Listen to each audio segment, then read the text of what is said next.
Welcome back to Kind of Funny's Pixar in Review. That's right, we are ranking and reviewing every Pixar movie. As always, I'm Tim Gettys, joined by the producer/seducer, Nick Scarpino. My dentist is calling me right now because I have an appointment tomorrow. I wonder if they're going to cancel. It's one of those things where it's like you have an exam and then the professor's like, I'm sick. You don't have to take the exam anymore. I'm like, fuck yes, no more dent. Because you know what it really is, Tim? Let me tell you. You can lie to everyone. You can't lie to your dentist. I tell her every single time that I floss and she goes, I know you don't fucking floss. I know you're not flossing, Joe. We're not Why flossers. do you tell her that you floss if you don't? Like, she can tell. She asks me, and I don't want to let her down. So I tell her, like, you know what I do say the night before? I floss once, and that way I'm not lying. I go, I floss.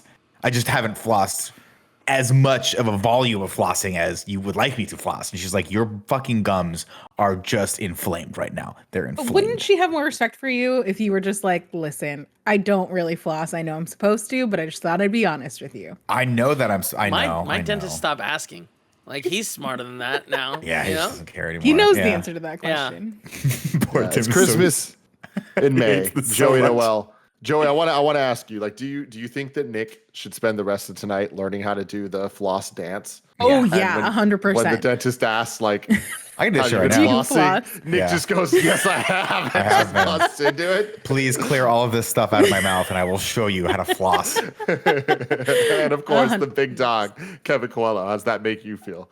I mean, just gross. It makes me feel gross. But when I was watching this movie, I was watching the hot tub in the backyard, and 4 balloons just were floating in the sky. Whoa. Just beyond my house. I got really excited and went to record it, but they were too far away. It just looked like a little like square in the background. But it was really cool. I was like, this means something, Paul. And she was like, shut up. I was like, okay. That's like some 4D shit, super immersive. Mm-hmm. You got what will Pixar think of next? It's crazy. Did Cecil start talking? Stuff. No. Getting close. That would have been fucking cool. This is Pixar in Review, where each and every week we rank and review the Pixar movies. We do in review twice a week. And Kev, are you ready to play the intro for the next in review series that we're going to start this week? Yeah. Roll it.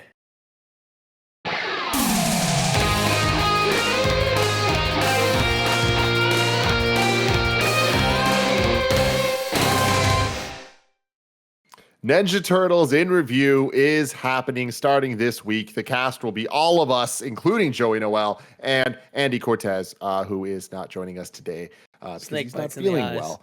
But he has submitted his ranking and review of Up. So, yeah, exactly. The snakes got to him. It's a real dangerous time. But I'm very excited to start. They bit him right on the Achilles tendon. You know what I mean? And what's funny is he's been bit by snakes so many times, ladies and gentlemen. He's actually impervious to their venom. What happened was they bit him and he jumped and hit his head. Hit his head right on the ceiling. Classic Andy. So tall. That's a big tall person problem. Well, Tim, you and I don't understand the baller lifestyle, the basketballers. Apparently they can hop twice as high as we can. I don't understand them. Yeah. That is crazy. A lot of people would asking what Ninja Turtles movies we're going to be reviewing. And that list is as follows. Ninja Turtles, the 1990 movie. Ninja Turtles, The Secret of the Ooze. Ninja Turtles 3. Ninja TMNT, the 2007 CG movie. And then the 2 Michael Bay movies, the 2014 Teenage Mutant Ninja Turtles, and then the 20 whatever the fuck it was, 16 Teenage Mutant Ninja Turtles, Out of the Shadows. Let's get hyped. Let's get excited. Those are the ones I'm looking forward to the most, by the way. Those are the ones. I'm looking forward to all of them. This is about to be an adventure. Joey Noel, never seen these movies, any of them. Joey, no, I do know the Ninja Turtle rap because for some reason that music video was a pivotal part of early YouTube for me. But other than that, I don't know anything. Like I watched the cartoons and stuff like that, but none of the movies. Would you believe that Vanilla Ice is prominently featured in all of these movies? All of them? No, just the one. That was good. Okay. If it only was all of them, that would have been so cool. Yeah, that's the constant they just cast him as Casey Jones for no reason. Like he doesn't really fit it. You can watch this show on youtube.com/kindoffunny or roosterteeth.com. If you want to listen to it, search your favorite podcast service for Kind of Funny in Review. Remember, we do it twice a week, so you're going to want to subscribe to that. If you want to get the show ad-free and watch live as we record it, you can go to patreon.com/kindoffunny, just like our Patreon producers, Michael G. and Tom Bach did. Thank you both very, very much. Let's get right into it. Today, we are talking about Up, with a runtime of 1 hour, 36 minutes, released on May 29th, 2009, directed by Pete Docter, once again, an American animator, film director, screenwriter, producer, voice actor, and chief creative officer at Pixar. He's best known for directing the Pixar animated movies Monsters, Inc., Up, Inside Out, and Soul. So this motherfucker, he got what it takes. He gets it. He's been nominated for 9 Oscars and has won 3 for Best Animated Feature, Up, Inside Out, and Soul, making him the first person in history to win the category 3 times. Wow. Music in this one was by Nick Giacchino. And now we have looked into it. We went to Twitter. Mm-hmm. His Twitter in his bio says, my last name is pronounced Giacchino. So there we go. There you go. Giacchino. Michael Giacchino. We will never get it wrong on this show ever again. Isn't that right?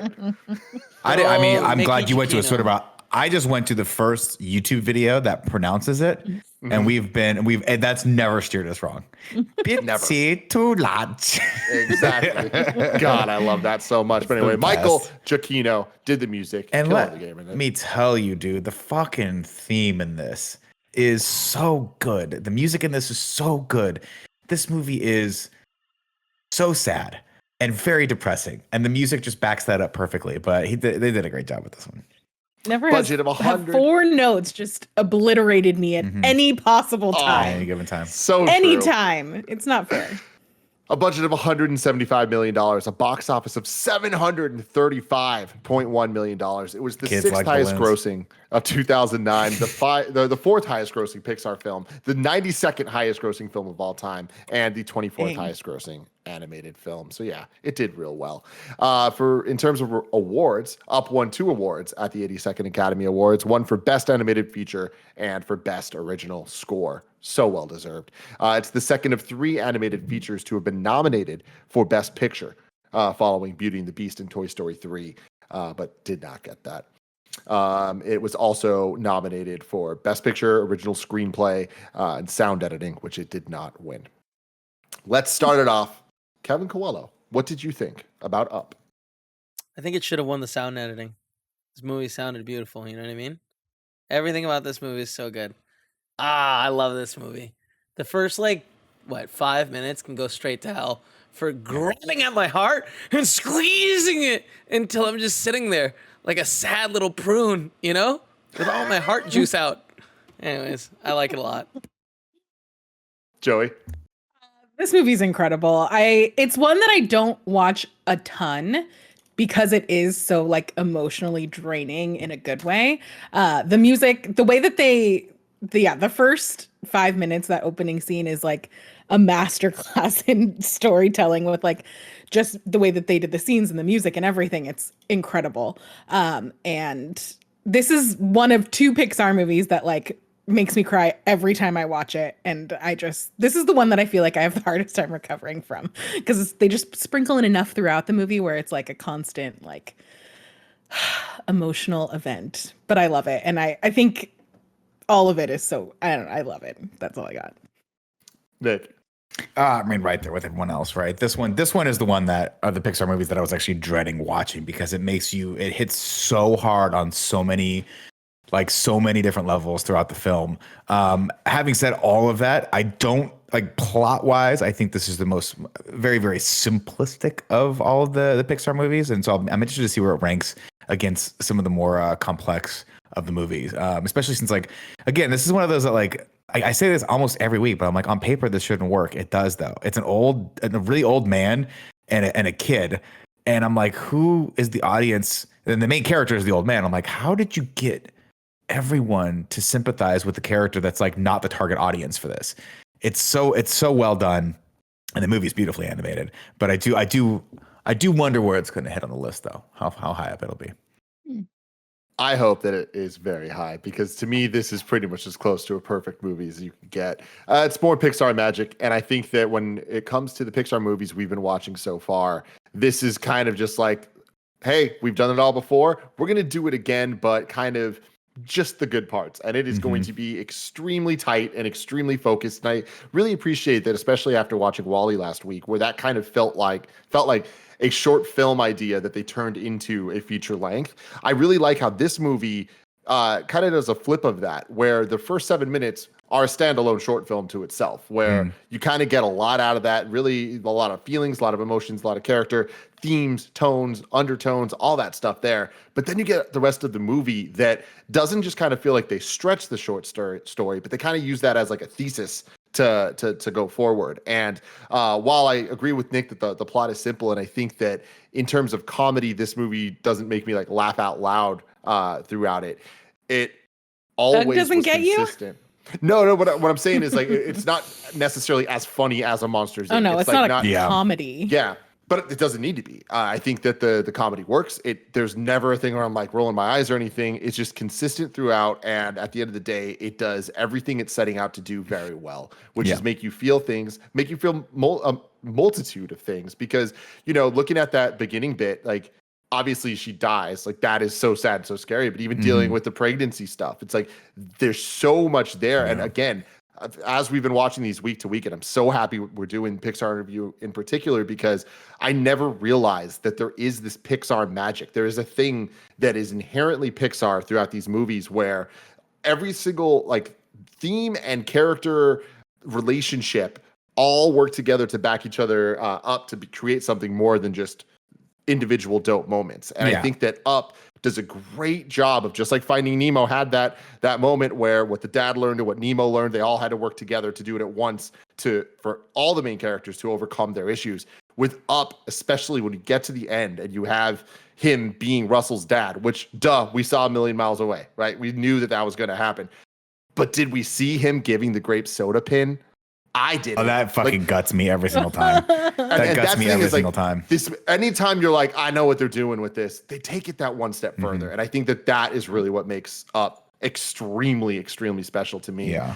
Andy wrote in and said, Pixar delivers another banger. Make this a 2D anime, and it's immediately going to be a top tier Ghibli movie. This intro is quite possibly the most heartbreaking thing I've ever seen. I love the unconventional character designs. Was Charles Muntz 100 to 130 years old? It's a big question that I had as well. Probably. And shout out to the animators who perfectly recreated a golden retriever. Doug is amazing. And that's the thing. The cast of characters, again, that's a tentpole of a Pixar movie. And, oh man, they got him in spades in this one for sure, including Kevin the Bird. Oh, Kevin the Bird. The female bird. Kevin the female bird. The best thing ever. Yeah, I mean, I think, Tim, you really can't say enough about that special sauce that Pixar has. And especially coming off of like, we talked about the Mitchells versus the Machines, which is to me like a good movie, but the complete antithesis of what Pixar is able to do here, even in those first 5 minutes, where they're just telling you such a complicated and complexly emotional story, and they're just mostly just using imagery and music with it.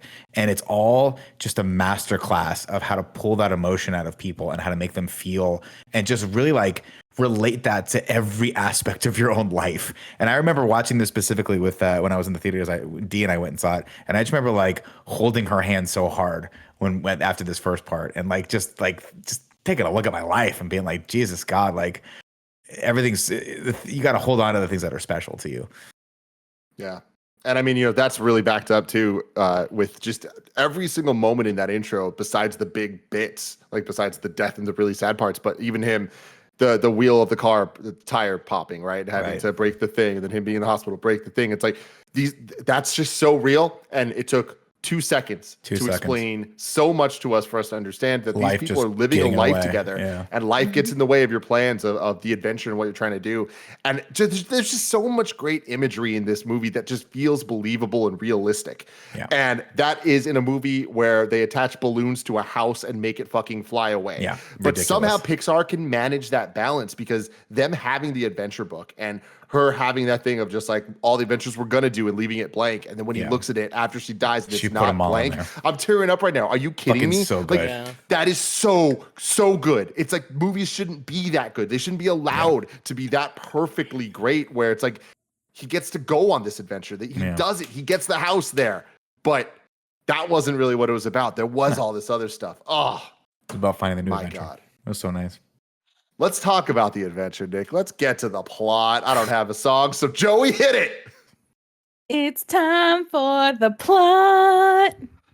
Yes. That was great. See, it has Andy, nothing to do with Pixar, but see, Andy, yeah, but you know what it had to it. do with? Tim threw to you, and you just came up with something. Unlike Andy, who just he I'm gonna get the ball, Kevin. Nope, I dropped it. I fumbled the rock. Ladies and gentlemen, let me take you through the emotional roller coaster that is Up. And of course, Tim, I always pulled the quote of the movie, and in this one, you gotta go with squirrel, which is the funniest fucking thing anyone's ever done. That got me so hard the first time Doug did it in the theater. I was like, you know what? Give him the Academy Award. Give it to him. Best story, best writing, best movie ever made. We start with a newsreel, a spotlight on adventure featuring Charles Muntz and his ship, the Spirit of Adventure, who just completed a year-long journey to the Lost World. Muntz has a dog too, and makes them do cool shit. And he says adventure is out there. Of course, watching in the theaters of this newsreel is a young Carl. He's watching in awe as Muntz reveals a new monster he found in the Paradise Falls, but other scientists call bullshit on that. They think he made it up. So he goes, you know what? I'll prove you all wrong. I'm going back to Paradise Falls to clear my good name. On the walk home, Carl is fantasizing about being Charles Muntz. He's got a little balloon, and I love all the balloon energy and how they use that throughout this whole movie. It's very cool thematically. He's walking with it, and it says Spirit of Adventure as well on it. And he's fantasizing about being Muntz, but his flights of fancy are interrupted by Ellie, who has an imagination of her own. He goes in to see what she's doing, and she's piloting her own Spirit of Adventure up there, and she's got high energy, and he is just completely smitten with her and completely overwhelmed by how cool she is. Of course, when Ellie spots him, he lets go of his balloon, which is cool. She tells him he's in the club now and pins that grape soda bottle cap onto his chest. And then she's like, well, let's go up and get your balloon. I know where it is. And he immediately goes up there, and she's like, get out there on the ledge. It's not going to be a problem. And he immediately just falls through and breaks his arm. Hilarious. So good. Because, like, no one expects that, right? Like, No, I was like, oh, he's going to go get it. And it's just the way they shoot it where he's just like, whoop, and it's so comic Gone. or cartoon, and he's just gone. And it cuts to the ambulance outside. I love it. Cuts the ambulance. And then, of course, though, later that night, she sneaks into his room and she gives him the balloon back, right? And then she shows him the adventure book. But when Ellie gets big, she says, when I'm going to get big, I'm going to head straight to Paradise Falls. I'm never going to move. She's going to move her clubhouse and park it right next to the falls. Then she's going to fill up the rest of the empty pages in her book with adventures. But she doesn't know how to get there until Carl looks up at his toy blimp. And she says, she makes him swear. She's like, cool, we'll take a blimp there. That's what we're going to do. We're going to make this thing float. And you have to swear one day that you'll go there with me. You'll take me there. And he crosses his heart and he swears. Of course, before she leaves, she yells back, you don't talk very much. I like you. And then bounces out the window. Is this around the scene where she takes the thing off and her hair just goes poof, Pah, yeah, hilarious. Love it. That was like, yeah. Little kids are fucking funny, man. They're And great. it's been a rarity to really kind of get a lot of human characters so far in the Pixar movies, especially them kind of being the main focus. I think Incredibles is the only example so far. And seeing them together immediately, I'm just like, I believe in you just as much as I believed in any of these Pixar characters that preceded you. And then it starts. The single most, I will say, romantic and beautiful and saddest 5 minutes of your life. And I'm going to try to get through this without tearing up or crying. Carl and Ellie get married and paint their house colors that I'm pretty sure would piss off the homeowners association. The families, when it cuts to his family and they're all sitting there bored, like, being super quiet, and it cuts to her family and they're rowdy and like having fights in the crowd, and like, that's just the duality of where they come from. I love it. We cut over to what Carl does for a living. He sells balloons at the zoo where Ellie works, and they look at clouds together and dream of babies. But then this is where we take a little bit of a turn for the sadness. We see Ellie, they're painting the room and they're getting the baby's room ready. And then we cut to the hospital where she's had a miscarriage. So instead, they start a jar to start saving money for their trip to Paradise Falls. But alas, life keeps getting in the way. Until one day, I want to mention there of this recap. There is the moment after it's clear that like she's been informed that like she can't have kids, and she's just sitting in the in the outside lawn, outside, and the wind is blowing through her hair, and he comes up to her. That is, I think, one of the most beautiful moments in animations that I've ever experienced, where there's so much happening in that scene with the two people, and I just want to shout out to that moment because it is fucking so powerful, and I feel like it because of the moments that are coming very soon. Like I think it's overlooked. That's all. No, I agree. I think that's. I feel like the whole thing, leading up to that, obviously, like the scene of them in the hospital is really sad too. But to see her just like looking outside and like, I'm gonna start crying, like all the things going on in her head and stuff like that. It's just like a lot.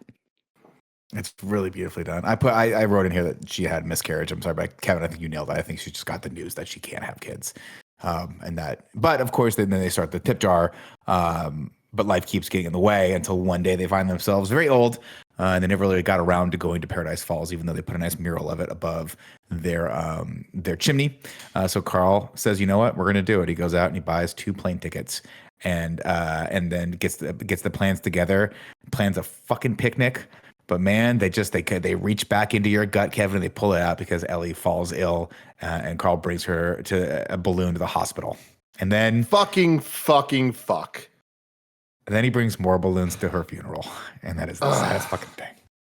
I'm gonna get it together. Now here we are. Congratulations, Pixar. Just doing the talking recap about of it. a Pixar. Congratulations! You should have called this movie Downer. What a way to start! What a way to start! Like this. Is, my god!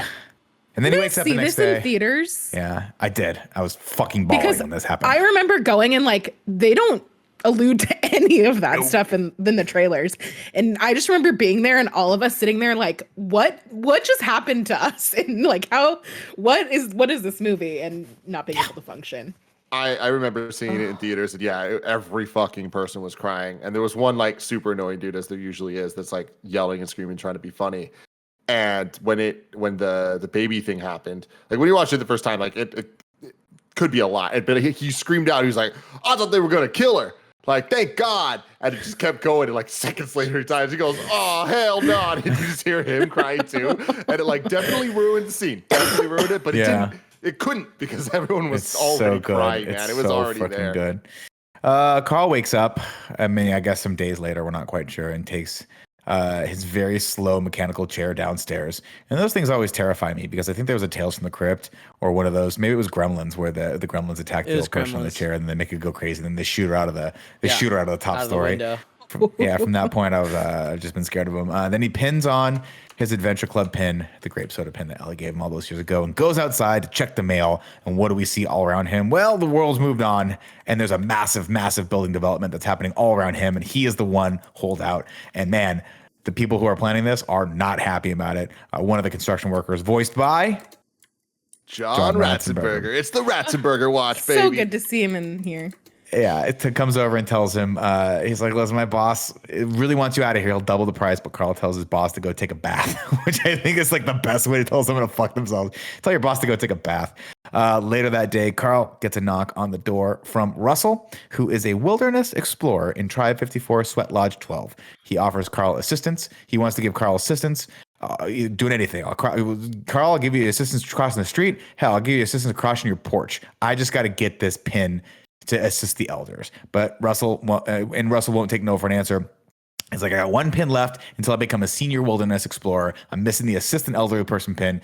Old man, you got to let me help you do something. But Carl tells him, he's like, fine, I need help catching a snipe, which is essentially a wild goose chase. He sends him on his way, and he says, you got to clap your hands and go catch this snipe. Outside, a construction worker accidentally knocks down the mailbox that he and Ellie put up when they first moved in.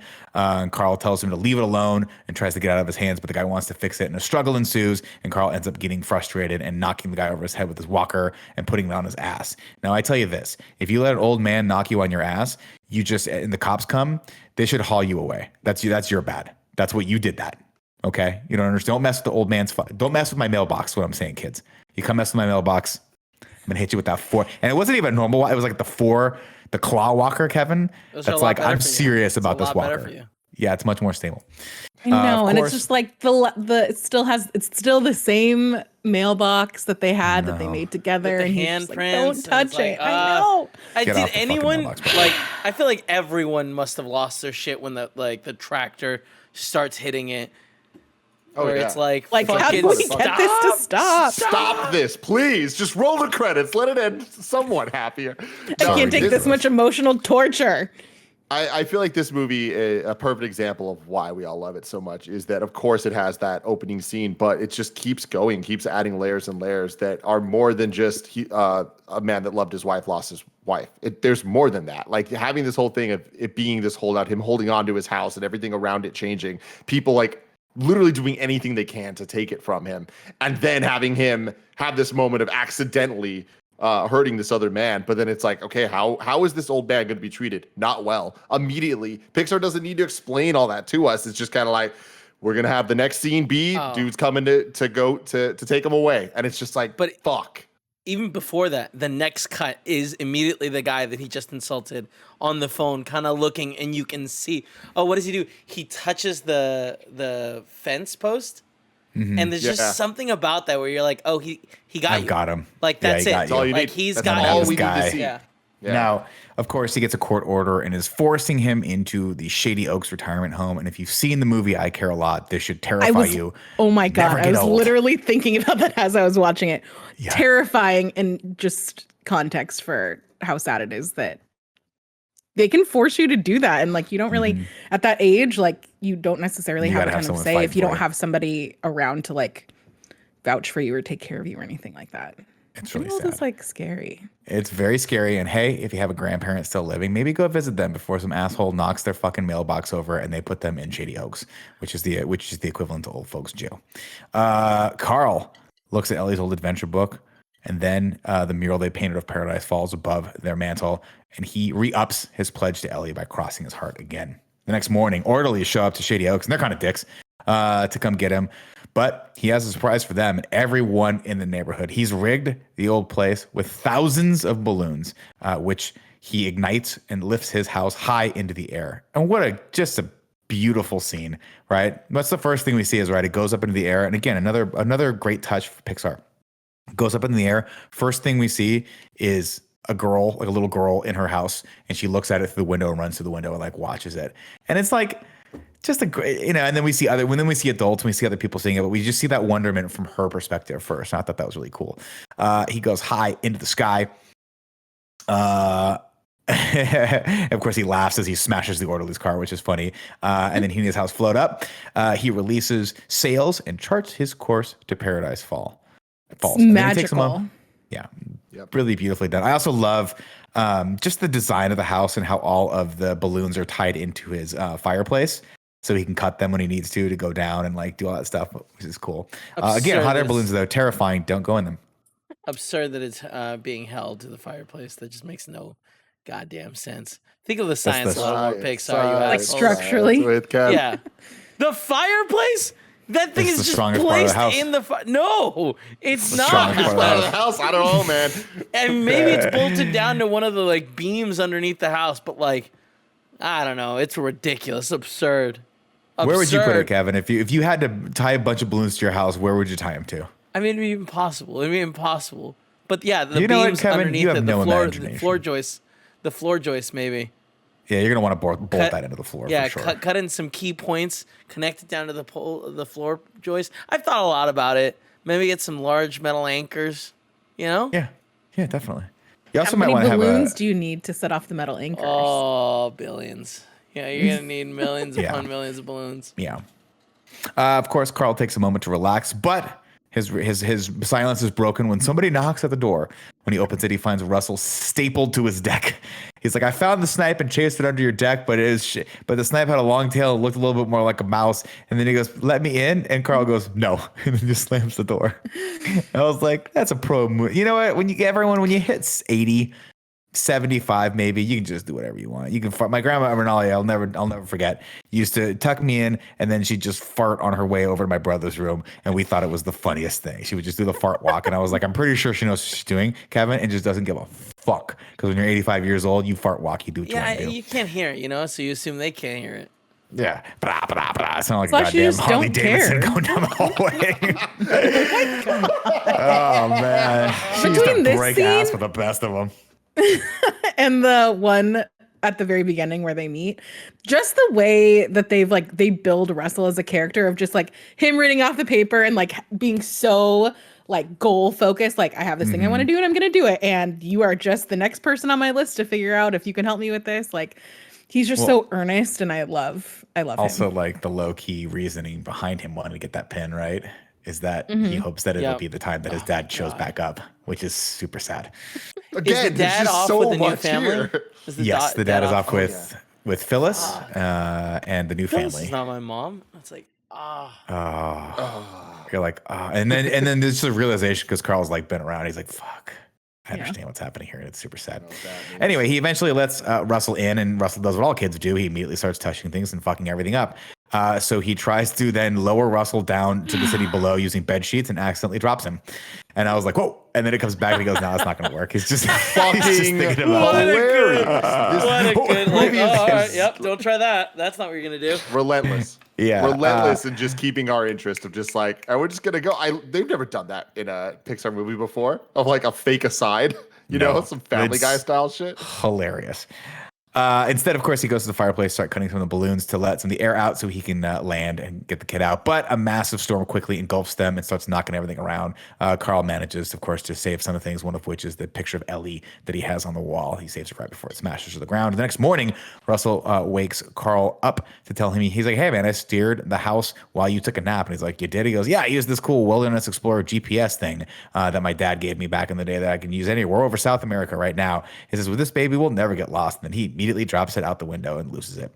Carl cuts some more balloons so they can drop down and put Russell on a bus. And Russell has a great line here where he's like, man, that's going to be a lot of what do they call it? A lot of like other buses. I can't transfers. Now, transfers. Transfers. Like that's gonna be a lot of transfers. Yeah. Of course, when they descend, they hit ground way too soon and bounce out of the house. Carl grabs onto the hose, which is going to be a staple of this whole movie, and Russell grabs onto him, and together they grab the house right before it goes off the cliff, and they teeter on and they bring it back down. When the fog clears, of course, Carl sees the massive waterfall and telltale rock formation of Paradise Falls. They've made it, but Russell can't climb back up to the house, so he gets another idea. We could walk your house to the falls like a parade balloon. So off they go. We're going to walk to the falls. And so Carl lays out the ground rules here. And I got to be honest, Tim, I respect this. We're going to walk to the falls quickly and quietly with no rap music or flash dancing. We have 3 days at best before the helium leaks out of the balloons. Flash dancing is what he said. I love it. And that's such a fucking me thing to say. It is. No, that's great. I really, really love this whole setup to this scene because a moment that I think that we first saw in Cars was the reveal of a larger than life space. And like I think we had a couple of them in Cars. We get when we first see the waterfall, but then also when we see Radiator Springs kind of light up at night with the neon and all that stuff. It's very like, whoa, this is amazing. This is something special. Seeing Paradise Falls like through the clouds as it kind of like breaks open and we see it, and then throughout the movie we get kind of different variations of it. Love it. Very well done. So they set off and we cut to a mysterious creature. Where he also is like, my mom loves that game, or sat back in the house. I don't remember which one it is, but it just like gives you a little glimpse into like, oh, this is how he is with everyone, and everyone in his life has had to figure out how to manage him. Yeah, it's kids are like that, you know what I mean? They're all annoying and awful. Who could relate? Yeah. We cut over to a mysterious creature running through the jungle, being hunted by a pack of dogs with strange collars on. But the creature proves too shifty to be caught, and they're chased off when a high-pitched squeal from Carl's hearing aid comes close.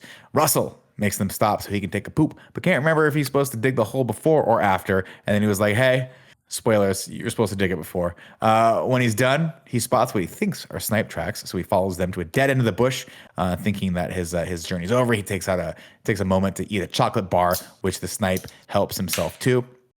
And then he brings the snipe back to Carl, and when Carl turns around, it's not a snipe at all. It is a big old majestic bird creature that is super fond of Russell and refuses to leave. So Russell names the incredibly loud, chocolate-loving creature that just loves being around everyone and just wants you to know that he's there, Kevin. Pathetic attempt to insult me. Fuck you, Nick. I'll just directly say to your face, you old man.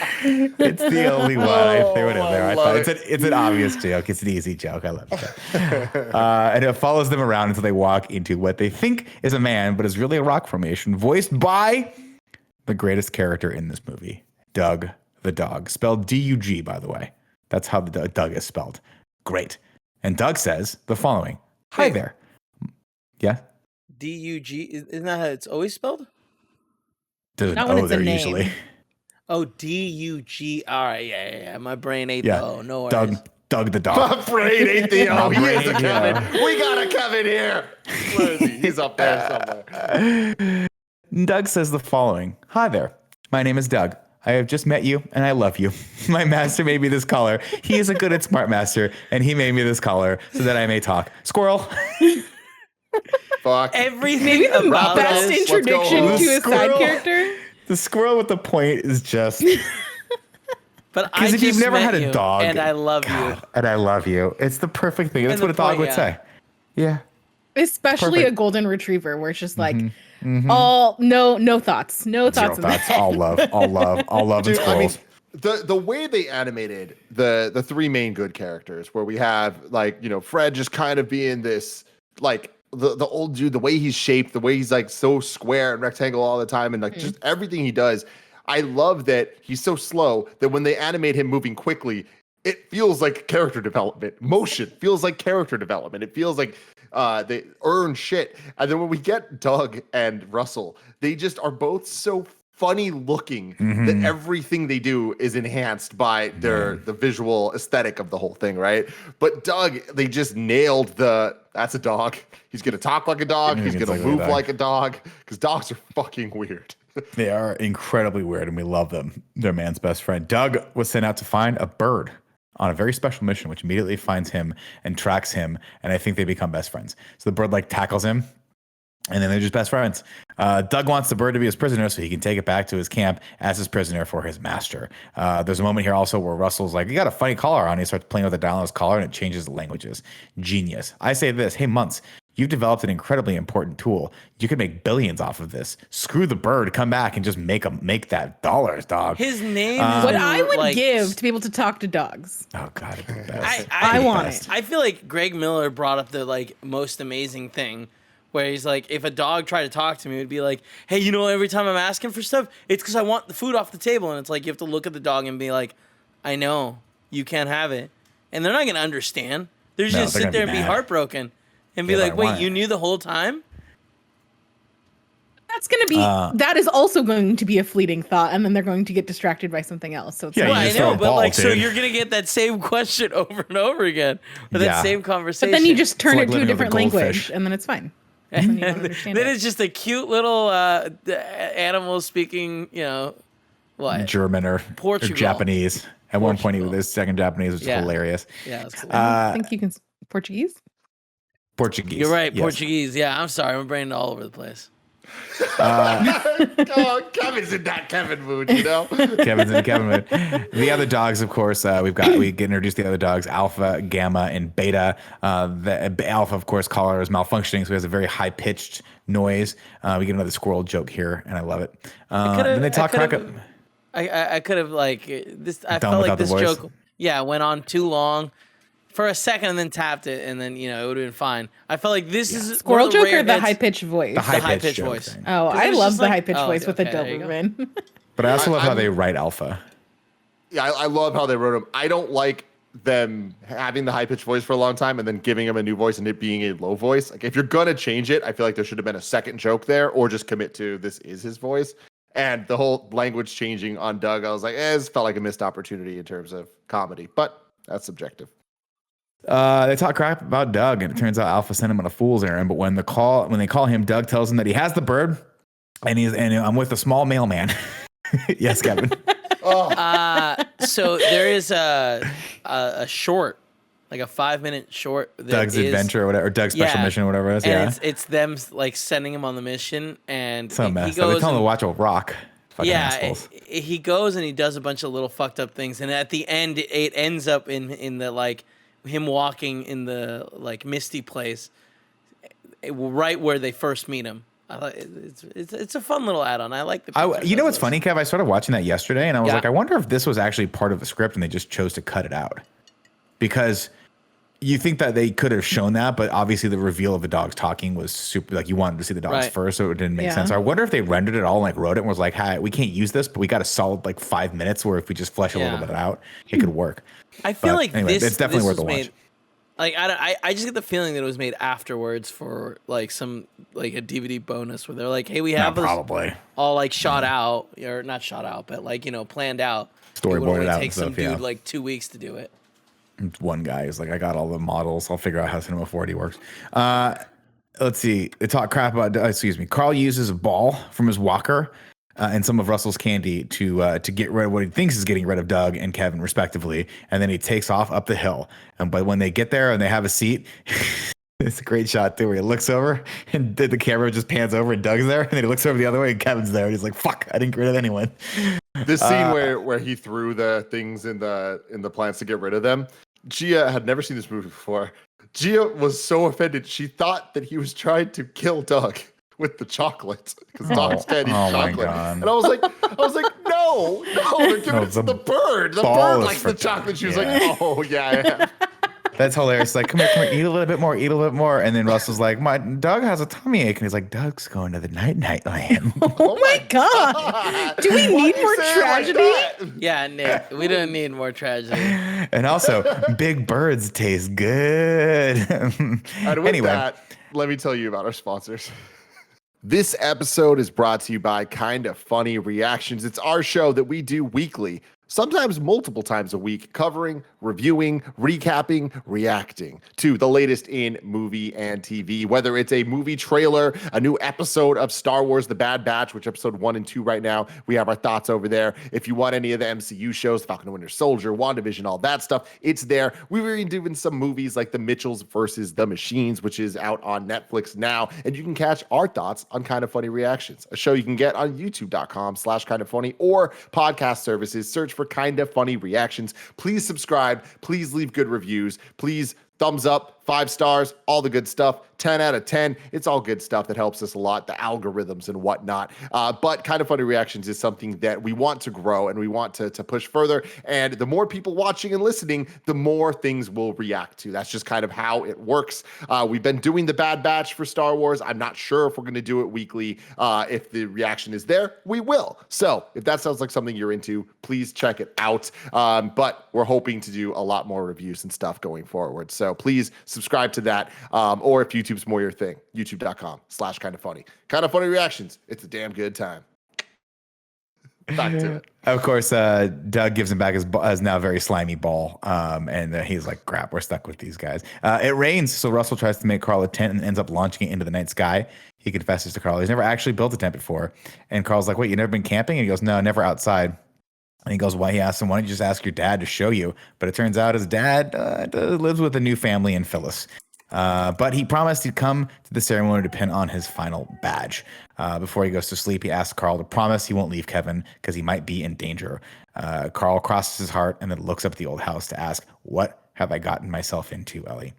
The next morning, he spots more balloons dying, and Kevin roots through their food so he can provide for his babies that we hear calling off into the distance.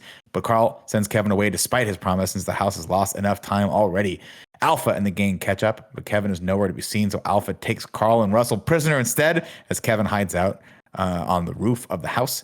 Doug follows them dejected. When they get to the base of the falls, a massive pack of dogs surround them. Bunce, now very, very old, calls them off and orders them to stay. He spots their house and laughs his ass off. They're not after his bird after all. This is all just a big old misunderstanding. Carl recognizes Muntz immediately from the adventure reels that he saw when he was a kid and freaks out. He says, my wife and I were your biggest fans. So Muntz tells the dogs that Carl and Russell are no longer intruders, and the dogs cry out in delight, I like you temporarily. Okay. They head in to find Muntz's old ship, the Spirit of Adventure, still intact and very much functioning. Meanwhile, the rest of the dogs put Doug in what they call the Cone of Shame. And I will forever refer to this as the Cone of Shame now, which is just one of those medicated cones that you put around dogs when they have to have some sort of operation. 2 dogs try to pour them champagne and completely miss. And this is the funniest part of this whole fucking movie. Did you guys catch this part? Yeah. Like the dog brings out a tray and the other dog tries to pour the champagne and it just goes everywhere but the things. No, my favorite though is as the scene continues, they walk through and then you see the dog with the brush in his mouth, like cleaning the bone. And the moment they walk by, he drops it and starts licking the bone. Let's see. Muntz is still on the hunt for the bird, the creature that ruined his reputation. He's been trying for years to capture Kevin, but the bird is impossible to find. He lives in that foggy area, and every time they go in, they can't get him. So he's got to figure it out. But then Russell lets us slip that, hey, he's like, I know this bird. We trained Kevin to follow them with chocolate. And then Muntz immediately turns on them. Turns out he has been killing every single person who's come through there, including some map surveyors and some explorers and people that don't even know what the fuck he's talking about when he talks about this bird. But he doesn't trust him, and now he doesn't trust Russell or Carl. What a weird dark turn for this character. Yeah, he goes from so cool to like murderous so fast. So but does fast. it make him cool that everyone he kills, he collects their helmet and goggles? It's kind of cool. It does make it a lot trophies. Cooler, yeah. Russell lets it slip that Kevin's cries distract Muntz, allowing Russell and Carl to escape back to the house. Doug helps them find their way out, and Kevin picks them up on the way to speed things up as Muntz's dogs nip at their heels. Alpha gets sweaty with Doug and throws Doug off the cliff, breaking the clone of shame as Russell and Carl jump from rock to rock, finally doing a big jump and floating over the river and landing on the other side. Most of the dogs try to follow them over, but they fall into the river. Unfortunately, Kevin breaks her leg in the process. She calls out to her children, and Russell tries to bandage her wound, but it's too severe. So he asks Carl to help, and the old man reluctantly agrees. They put Kevin on the porch, and they set out to walk her back to her family with the house in tow. While they walk, Russell tells him a story about how his father used to come to all of his sweat lodge meetings, and then they would get ice cream at Fenton's and sit on the curb to count cars, blue and red cars. Says it might sound boring, but it's the boring stuff I remember. And Carl's just like, Jesus, never emotions. Dagger. Just again, yeah, like just dialogue that backs up a fantastic fucking motion picture. Mm-hmm. They spot Kevin's home and help the bird back to his family, but Muntz catches up to them because he used the locator on Doug's collar to find him, and he shoots a net around Kevin. He orders Carl and Russell to get away from the bird, and then he lights the house on fire as a distraction, which does its trick, so he can take Kevin back to his ship. Carl puts out the fire, but Russell is super sad that he gave Kevin away, and of course, at this point, Carl's had enough and screams at him, I didn't ask for any of this. Then he throws shade at Doug and calls him a bad dog, which makes Doug walk away with his tail between his legs. That's heartbreaking. All right, fuck you. We didn't need this. That broke my soul. And 10 seconds ago, when we see the dog fight, and there's the bit of all the dogs walking past Doug, but then Alpha coming in, throwing him off. The way that was animated felt offensively graphic to me, where I was like, do not do this. I was like, Moose, look away. Don't watch this. Moose is like, they're hurting dogs. A bad dog. No, you're a good dog, Doug.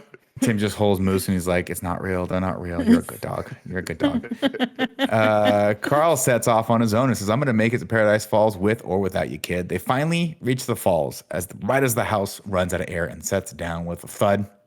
Russell throws his sash and he looks over and says, you know what? I've had enough, old man. Throws that sash of his with all the pins on the ground and tells Carl, I don't want it anymore. Carl heads into his house to straighten up. He sits down next to Ellie's chair. Oh, excuse me. At this point, Russell says, I'm going to go after, I think he said at this point, he goes, I'm going to go after Kevin. I'm going to help him out whether you help me or not. Carl heads into his house, like good riddance, heads into his house, straighten up. He sits down next to Ellie's chair and puts the picture of the house that she had drawn on the falls in their adventure book. But as he thumbs through, he gets to the final page that he thought didn't have anything past. This is stuff I'm going to do, and realizes finally that Ellie is gone. And then he goes to shut the book, but sees there's something on the next page. And as he starts thumbing through, it turns out she's been filming this book her entire life with all of the amazing photos from their life together, and their adventure continued after all. On the final page, Carl finds a picture of him and Ellie sitting in their chairs, the very same chairs that he is sitting in right now. And there's a little inscription at the bottom of it that says, thanks for the adventures. Now go have a new one, Ellie. So beautiful. So good. This might be the most I've cried on any piece of kind of funny content ever. Are you kidding me? Yeah. Oh. And then Carl looks over at Ellie's chair and he finds Russell's explorer sash sitting there, and he knows he's been a giant a-hole. But when he goes outside to find Russell, the boy has taken off with some of the balloons and says, I'm going to go help Kevin even if you won't. Carl tries to move the house, but it won't budge.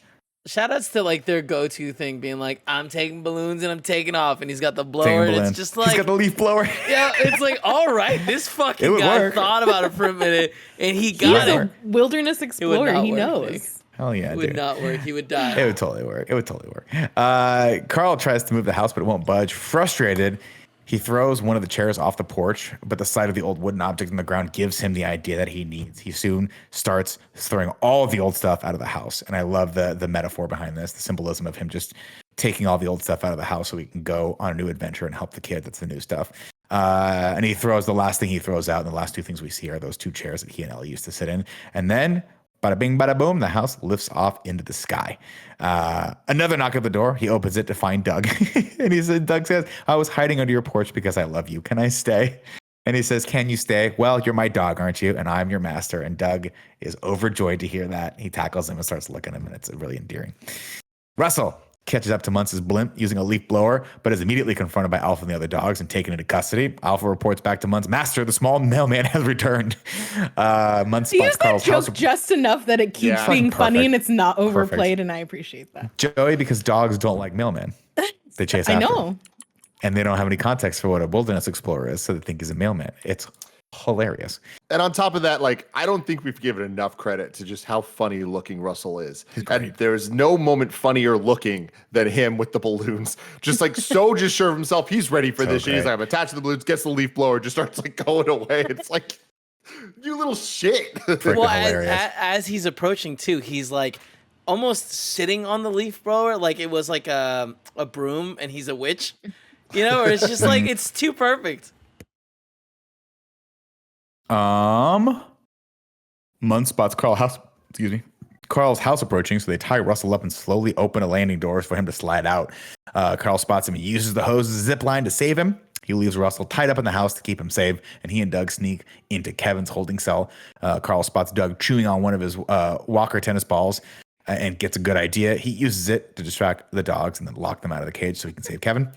Meanwhile, Russell frees himself and accidentally falls out of the house. He catches the hose and then slides very slowly and very graphically across the windows on the bridge of the blimp. And it's funny. The sound effect is so great too. funny. Yeah. It's so that funny. Skin rubbing against glass. And Also, he's just the look on Russell's face where he's like, I want this to stop, but I'm wondering if you see this. And Muntz like, I see this. But cutting from him to Muntz, like the him being scared, Muntz just being kind of shocked and in awe of it all. It's very good. Meanwhile, Russell frees himself and Muntz launches some planes to shoot him down and corners Carl in the museum room. They fight, Muntz with the sword, Carl with his walker. I like Carl like double down, like extends his walker, and then both of them throw their backs out. Muntz gets the better of Carl, but Doug accidentally shifts the balloon up on the bridge, allowing him and Kevin to escape out to the exterior of the blimp. And they do that scary thing where they crawl, like people actually used to do back in the day, where they crawl on the outside of the blimp and the ladder. And I'm like, what are you doing? Don't do that. That gives me anxiety. Like it's super scary. I do want to say that sending out 3 dog-controlled fighter jets to kill a recipe boy for disaster seems like a recipe for disaster, but also maybe a little bit much. A little bit much. I feel like there might have been the job done. A middle ground there. Alternates. Yeah. I don't know, Kev. Like, there was no other way to get this to end with little doggy parachutes. So I think they made the right call. Hilarious. Up on the bridge, Doug outsmarts Alpha and then puts on the cone of shame. And now the other dogs laugh at him. Doug is the new Alpha. And that's hilarious. And they're like, Doug's the new Alpha. He's like, no, I'm not. Yes, I am. I am the new Alpha. There you go. Carl gets Russell hyped, so the little boy finally climbs the hose and then yells squirrel at the dog pilots piloting the plane, so they freak out and crash. They reach the top of the blimp and Doug pops through a hatch while Russell pilots the house to save them. They almost get away, but Muntz fires off a shotgun blast at them, downing the house, and it skips off the side of the blimp. Carl holds the house on the precipice via the hose while Muntz tries to break into it. He yells to Russell to hold on to Kevin as Muntz breaks through the door. Then he screams, Kevin, chocolate, and the bird shoots right past Muntz, causing him to rush after them and unfortunately, or fortunately, depending on how you look at it, fall to his death, wrapped in a small cluster of balloons. Very graphic. Also, Carl doing his best Die Hard impression. So at some point during this, he just ends up in a tank top, and I'm just like, oh, okay. Yeah. Well, Joey, that's how all good movies end. Carl holds onto the hose, and we think he's at first we think he's holding on the house, but as the camera shifts over, we see the house is no longer attached. Holding on instead is Kevin, Russell, and Doug. He hoists them up, and they all watch as Carl's house disappears into the clouds. And Russell looks up to him and says, "Sorry about your house, Mr. Fredrickson." And Carl says, "You know what? It was just a house." They return, Kevin, back to her children, and the birds almost chokes on Carl's cane. So he's like, "You know what? This is the one flaw I have with this movie." He almost chokes his cane for the third time. He's like, "You know what? You can have that now." I'm like, "You're going to kill that bird. That bird's not going to be able to cough that thing up. And he's going to die, and you're going to be responsible for it, and the chicks are going to get eaten by tigers." A little baby's They don't coughing have up the tigers in tennis South America. balls. No tigers. Yeah. There you go. That was a test. The tennis well passed. balls was a good Definitely good test. cherry on Although, top to that. too Like, wet, oh, look. I mean, it was all wet. Exactly. Carl and Russell pilot the dirigible back home. And this is another question I have for you guys. They both put on the helmet and goggles. And you're like, are those the helmet and goggles from the dead people? That's right. Did you put on a dead man's helmet and goggles? Yep. Is that the right thing to show this kid how to live? They also killed the man that killed them. So by the property of proxy, transferring, they it's own all theirs this now. stuff. They own it Yeah. now. Yeah, that's how I it agree. works in the wild. Do the murders the get right thing. transferred too, or no? Yeah, maritime law. No, you don't get stuck with the murder rap. But if you do have any illegal substances on the plane, you can still get pulled over. Sure. They're the captain now. Because it is your plane now. Exactly. Because you took Definitely it the plane. via Transitive murder. property. Via Maritime murder law. of murder. Sky Via law. murder. Yeah. Sky law. Bird law. It's the same thing. They call it different Bird law. things, A different bird places. lawyer. Back over in the real world, we cut over to the Wilderness Explorers ceremony as a row of children stand with their fathers and get their final pins. But we finally pan over to Russell, and he is all alone. The scout leader tries to bring it up Also, for a second. is this whole ceremony immediately after they get back? Yeah, 'cause he's Russell still 30. doesn't look like he's ever taken a shower. I'm gonna be honest. Kids I are have grubby, serious issues with this scene right here because it does seem like they've just arrived, but in the crowd is the mom. Now, if we do our math, they've been gone for at least 3 days, possibly even more. We don't know how long it took to get back. So you're telling me the kid's been missing for several days, and the mom was like, "Oh, he'll probably go to this show," He'll be or fine. did she like think that maybe he was dead, and she was like, "Oh, I'm gonna pay homage to him. I'm gonna go to this ceremony." I'm That, going by to the way, posthumously accept his badge for him. but there was no badge That's what to be Russell would have accepted. wanted. He as far as she knew, he hadn't earned the last button Right. thing or the Right. last thing. So what's going on? A lot of confusion, Joey. A lot of confusion. You got to figure listen, Russell is a handful, right? You got to think on some level, Mama Russell was just like, I haven't heard that kid in a while. And she's like, the rational part of her brain was like, we should go looking for him. But the part of her brain that's just been beaten down by this kid's voice over the last 10 years was just like, give me one day. I need one day, a glass of cab, maybe some rosé, and just some Bubble Netflix. bath. This is what I need right now. If the kid dies, that's God's will.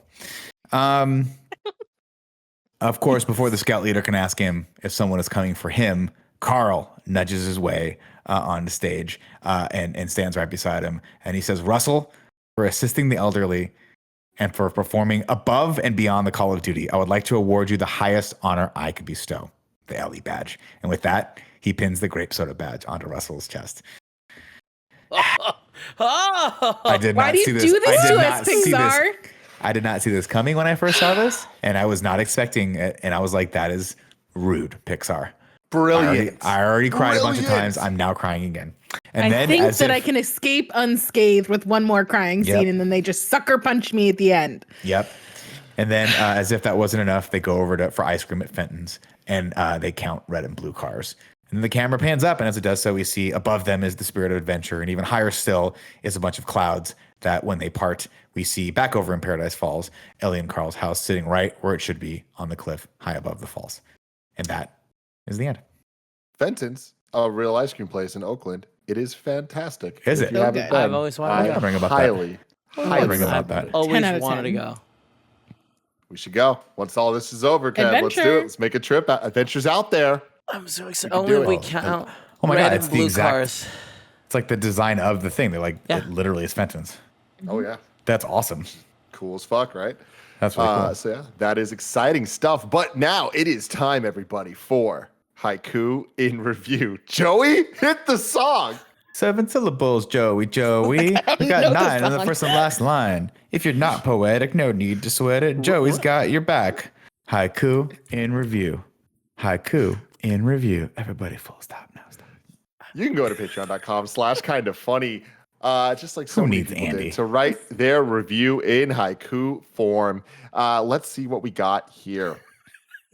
Zaid Wilson says, watching this after graduating in the midst of this COVID world, it's a small comfort. There's a lot of life to live. Adventures out there. Well, congratulations there, Zaid. Appreciate you Graduating writing in. college, right? Right, Zaid? Not high school, right? Either way. These kids Bill are so with young. Marbles says, up will melt your heart as long as you skip the start. Russell's dad's a shart. Oh my god. Thank you for getting the word He is a shart in fucking here. shart, man. Yeah. That dude's a shart.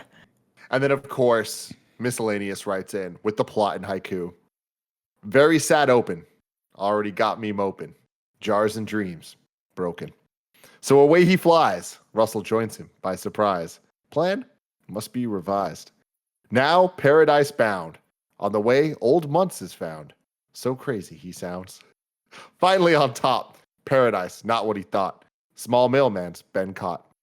In the end, they win, killing Muntz, saving Kevin. His final badge, pinned. That's good. That's good. And Nick, I don't know if you mentioned this, but like one of the final shots of seeing that the house actually just ended up on the mountain where it should be. Fucking love it. It's so good. It's so Yeah. goddamn good. That's where he left it. Oh, yep. Perfect. Beautiful. There was I also thinking one step ahead.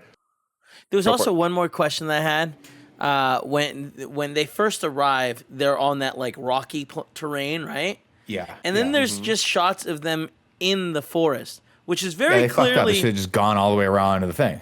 Yeah. So Right. did they occasionally go down into the forest to like take a shit and then go back out to the rocks? That makes no sense. It was a Yeah, huge. what I like to think of- It was a huge drop. There's no Yeah. way they're climbing up and down that. What I like to Thank you think very of is they were like, we got 3 days, right? This rock up here, very hard to dig in for the poop holes. What if we just did the thing where we run off the edge and then float down? Yeah. And then it was fun, so they just kept running How up. do you down, go back running up? down. How do you go back up though? Is the You problem. gotta climb. It's just like backwoods skiing, man. You just gotta fucking hump that stuff back up the hill, and then hope. But also, you feel like you're lighter, right? You feel like That was a lot to process. Yeah. Hump That stuff back up the hill. yeah, you figure. I You know feel like it's you're not what lighter you because the meant. house I know. is floating. The house is floating No, you you're up. right. You're right. Yeah. You have to imagine there's some sort of they jump and float if they wanted to, right? Absolutely. Like the Yeah. chickens in Their life. Fortnite, Kev. Exactly. like the Thank you, chickens. Joey. Yeah. Thank you. Just like the chickens in Fortnite. Just like the chickens in the Legend of Zelda game. Yeah, I was about to say this. I think it's like a Breath of the Wild situation where it's like the best way to traverse a lot of land, jump off something high with your little glider thingy. Yeah, You know what I do mean? that too. So they got that head start there. So getting up, yeah, that's gonna be a challenge, but that's a later challenge. Now it's time for Ragu Bagu. Joey, sing it, and I'll say the lines. Go. Dun dun dun dun dun Ragu. dun dun dun dun dun. Joey's the new Andy Bagu. Well, what's up, everybody? Welcome to Right Guys Talk Bad Guys here for the Pixar universe. Here at number 1, Lotsa from Toy Story 3. 2, The Prospector and Al from Toy Story 2. Newswater and Randall, Monsters Inc. at number 3. Number 4, Hopper from Ants. Number 5, Syndrome from Incredibles. Number 6, Ego and Skinner from Ratatouille. That is Ego as in one's ego. 7, Darla and the Barracuda and everyone else from Finding Nemo. 8 is Woody and Sid from Toy Story 1. 9 is Gabby from Toy Story 4. 10 is Otto from Kevin. Wally. And then 11 is yeah. Just the best. And then 11 is Chick and Hubris from Cars. Where do we want to put Muntz and his dogs? I say right below Syndrome, but above Ego. My argument is he's a bad guy. He does bad things. He has a plan that, like, to him, he's not really the bad guy. He's doing it. So he's on the good side of, like, character. But I just think overall, it's a little weird. Why is he so old? They don't explain too much. There's some things you can kind of, like, fill in there or whatever. But I think he's very fit. He's probably eating a bunch of superfoods. Nick, you know about this. Yeah. I mean, He's you go got to the Amazon, antioxidants you got up the yin yang. just up the yin yang antioxidants. Sure. Superfoods. Absolutely. Oh, there you go. All right, we'll pick it. Any Eddie. What? No, Yeah. what's after Ego? Ego and Skinner, and then Darla and the Barracuda from Finding Nemo. Oh, yeah. I actually feel like I agree exactly with Tim. I think he's on the same level of Syndrome because like they both kill people indiscriminately, no problem. The difference is Syndrome is doing it to like further his like life and business, and then this guy's just doing it to like save his name, you know? So that's a little bit better than, but they're both bad. They're both bad is what I'm saying. I think number 6 is a good spot. So we'll put him right at number 6 underneath Syndrome and above Ego and Skinner. And there you have it. Now it is time for the Pixar theory with the nanobiologist. There's a recurring theory that every single Pixar movie is connected in some way. Here's the big deep dive red string everywhere theory for where up fits into the big picture. This one a little longer than normal, but there's a lot going on here. So first off, we see some sort of giant business with clearly too much money trying to grow the city. While it may sound like business as usual for cities, what big mega corporation could be around at this time? Kevin? Big and large. By and large, that is correct. It's not confirmed, but it's believed that the suits are reps of By and Large working on their city ventures, also leading to more pollution in the world. Now that that's established, let's narrow down exactly when Up takes place by using the Pixar movies that take place in a more modern era. Ratatouille takes place a year after 2007, based on the date of Gusteau's will, and Nanobiologist has actually sent me some attachments to look at, so the pictures, we don't need to bring them up, but you can believe me here that the date says that. Toy Story 3 takes place in 2010. Up takes place after these two movies. On Andy's dresser in Toy Story 3, he has a postcard from Carl and Ellie. Ellie's still alive in 2010, unless Carl is writing to Andy, signing both of their names to not make him worry. So either that year or several years later, Ellie dies and the events of Up take place. Do we know how they're connected relationally? Yeah, his aunt. No. Who's the mule, though? What? That kicked Andy's dad in the face. I don't get that joke because I wasn't involved with that. I wasn't involved with that. It makes no sense. All leads to the next key Don't thing. worry about it, Kevin. It's Greg Miller. A point made during Was he in Ratatouille. Toy Story review? Huh. An adventurer heard about the events of the rats in Paris and may have been. Wait, sorry, I got lost here. This all leads to the next key thing. A point I mentioned during Ratatouille. An adventurer heard about the events of the rats in Paris and may have made his own tech to help him. Now I can say his name, Charles Muntz. He may have been in South America, but he still has communication devices. I'm sure that some big story like rats are more intelligent than we think would make its way to him by international radio. Charles then, with his knowledge, invented the college for his dogs that let him speak English, but also in a way made them more intelligent. After Up, the dogs are set free, but what if they use this heightened intelligence to start making some kind of society with other non-human intelligent life using this tech? Then 40 years later, after more pollution, they try to wage war on humans for ruining the planet. Up is the last step that leads to the supposed war between humans and the other intelligent life on Earth. One of the last pieces leading to the humans' departure in the beginning moments of WALL-E. I will say, all this stuff, it is starting to make more sense, and it does. Why is there a war, though? I've never heard of a war. Like, I really hope that we get. I really hope nanobiologist is making certain parts up about this. But yeah, like how many things can I sneak in before they call me out on making this up? The tree that they like to go and like lay on looks a lot like the tree from A Bug's Life, right? Bug's Life. Pretty cool. Yeah, you're right. Pretty cool. You think about that, So Tim? it could be. I haven't thought about that. Her tears may have done something to the ants. You know what I mean? It caused rain. The rain. Yeah. Also, is an ant rain. She looks like a lot like Invisigirls, or no, is that Elastigirls? She looks like Elastigirl. Could that have been her mom? I don't know. I'm just throwing things out there. Or a distant cousin. Sticks. We're not doing the Pixar theory with Kevin. Kevin's just making up things. Maybe. I don't know. Did you see them? Did you see them? Joey, you know what I'm talking about? They look a lot alike. You think about that? I don't disagree, but like they also kind of look a little bit generic. Like there's not like a ton of defining features. Joey, hold on a second. Like she didn't stretch her arm out all willy-nilly. Both those women look a lot like. That's right, Andy's mom. Google it. Andy's mom, like Andy. Google Andy, just a kid. Do you think Time that to these are all rank. just women with brown hair?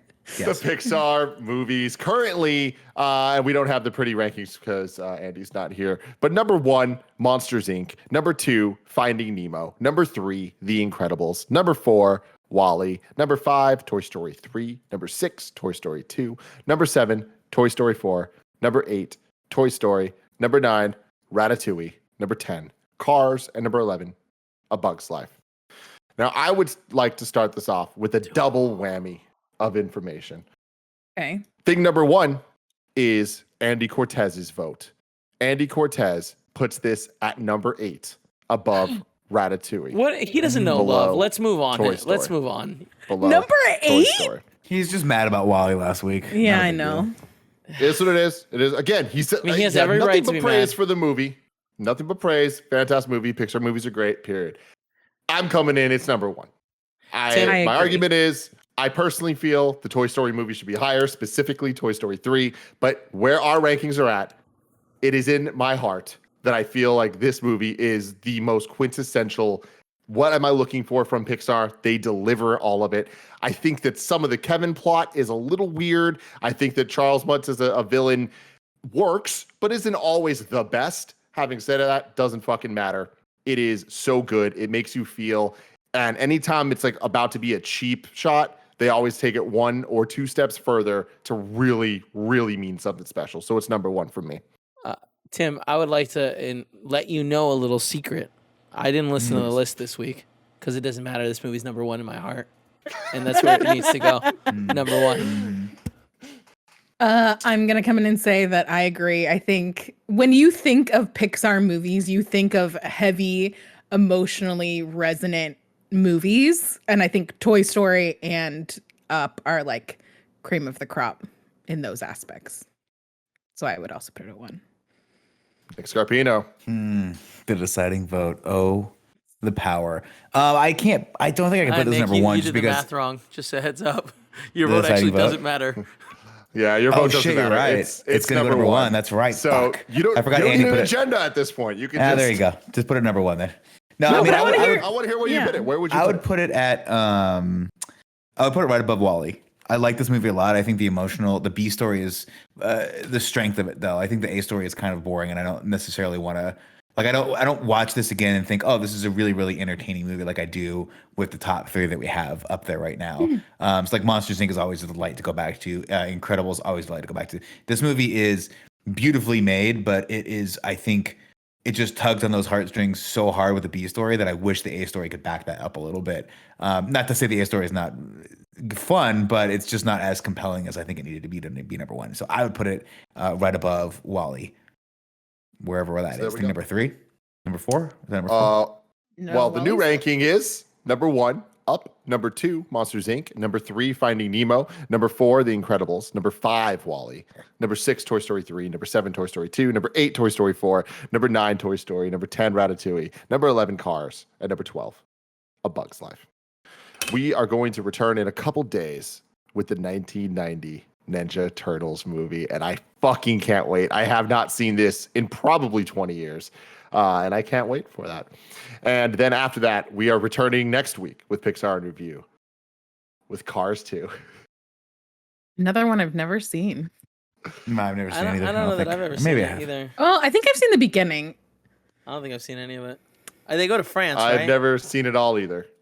I saw some of it, and I was like, you know what? I'm done. But I feel like I have also had similar thoughts. I'm excited. I'm excited to give it a fair shake. I'm going to go in. I'm just going to go in. We'll Yeah, see you're you gonna next go week. Anyways, I love it. Love you guys. Goodbye.